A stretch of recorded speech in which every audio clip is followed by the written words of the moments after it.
Good morning, everyone, and welcome back into the Daily Brief. I'm Kyler Collom. It is Monday, April 14th, 2025. Welcome back, as always. Hope everyone had a great weekend. Obviously, we got some rain that was much needed yesterday. I know I'm looking forward to another, hopefully, nice week here coming up. But before we dive into some of the top headlines from the weekend, a couple little things that happened this day in history. 1865, today is the date that the Lincoln conspiracy took place. So where Abraham Lincoln was assassinated, William H. Seward was also attacked, and there was supposed to be an attack on Vice President Andrew Johnson. All simultaneously happened, and of course led to the Abraham Lincoln's death on April 14th, 1865.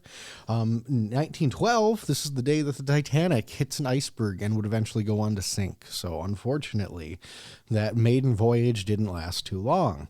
Looking ahead to some weather today, it's going to be, I think, a high of 52, looks like it has. Going to be a little breezy day. It's North Dakota. We love that. Going to be probably a little partly cloudy the way it looks like, a low of 28. Going into tomorrow, looks like 62 for the high, partly cloudy, and just a little breezy. So look forward to some nice weather coming up. Now, time for some top headlines from this weekend. One first big one. Hunters win big on a recent overturning of a North Dakota game and fish bill that was in the legislature this week.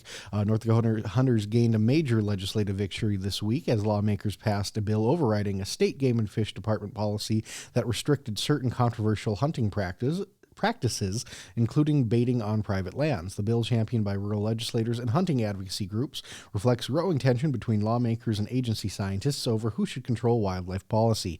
Critics of the override argue it undermines sound management practices based on conservation science and could disrupt local ecosystems. Proponents say it's about respecting property rights and preserving cultural hunting traditions. The Game and Fish Department has voiced disappointment in the decision, but it has been overturned, so baiting on private property is allowed. North Dakota Senate to vote on bill shielding pesticide makers from cancer claims. That is, of course, HB 1318. Been a big one in the news that we've been covering lately as well. A controversial bill is advancing to the North Dakota Senate that would grant legal protections to pesticide manufacturers facing lawsuits over cancer-related claims. The legislation comes amid rising public scrutiny of chemical products linked to long-term health issues, including glyphosate-based herbicides, which is something that is toxic. Supporters argue that the bill is necessary to shield North Dakota's agriculture industry from what they describe as frivolous lawsuits driven by out-of-state attorneys. Opponents, including cancer survivors and environmental groups and health experts, counter that the bill would erode accountability and leave North Dakotans without legal recourse for harm. So I believe there's also a little protest or meeting going on for this either today or tomorrow down at the Capitol. So big things to be keeping the eye out for that one this week. Another big one, the library content bill was rejected by committee amid free speech concerns. North Dakota Legislative Committee has recommended a do not pass on a bill that aimed to restrict content in public libraries, dealing a significant blow to a measure many view as a threat to intellectual freedom. House Bill 1205 would have prohibited public libraries from displaying or lending materials deemed sexually explicit or inappropriate for minors, a vague standard that sparked concerns among librarians, parents, and First Amendment advocates. Opponents warned the bill could lead to widespread censorship and the targeting of books with LGBTQ plus themes or difficult historical content. The committee's rejection signals bipartisan discomfort with overregulating library collections and staff.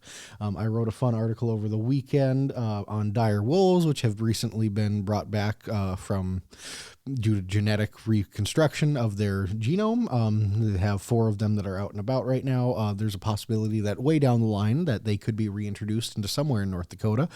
Talks have been very tentatively held with some MHA leaders between them and the colossal company that built that. So make sure you check that one out on the website.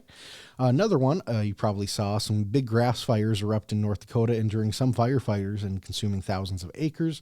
There were 2 significant grass fires that broke out in Emmons and Sheridan counties on Saturday. The Sheridan County fire originated from a controlled burn on Davis WPA land, scorched between 4 and 23,000 acres, and was fully contained by Sunday afternoon.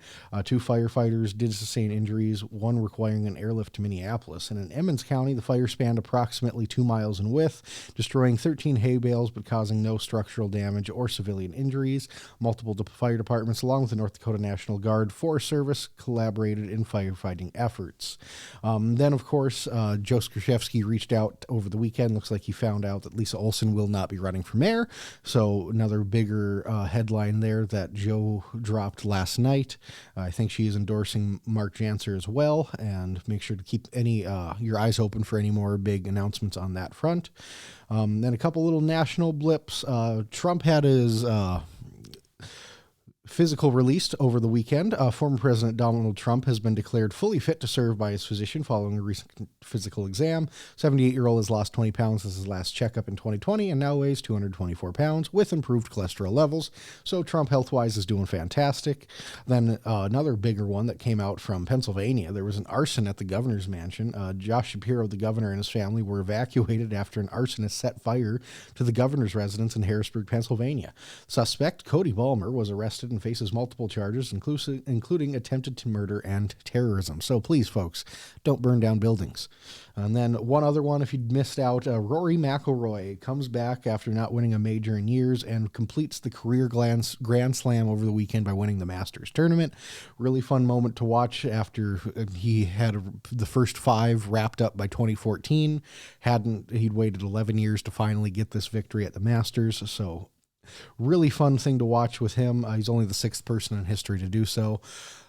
So that is a wrap for this weekend's headlines. Make sure you stay tuned to us this week for any big breaking news that we will try to do our best to cover from the city of Minot. I'm going to have Minot Talk come out tomorrow at 9 a.m. Make sure you check that out. I believe we have a guest lined up, but I'm not 100% sure on that one yet. So make sure you keep following along. We'll have Minot Talk this week, ND Talk on Thursday. Check us out for a couple other podcasts. I'm sure we're going to be safe for this week. As always, thank you all very, very much for watching. We appreciate every single one of you and all the support you give us. Make sure you leave a like on the video here. Make sure you comment if you love what we're doing. Subscribe to us on YouTube if you're not yet, and hit that bell button for notifications so you know every time we drop a video and go live. And thank you all so much for watching, and have a great day.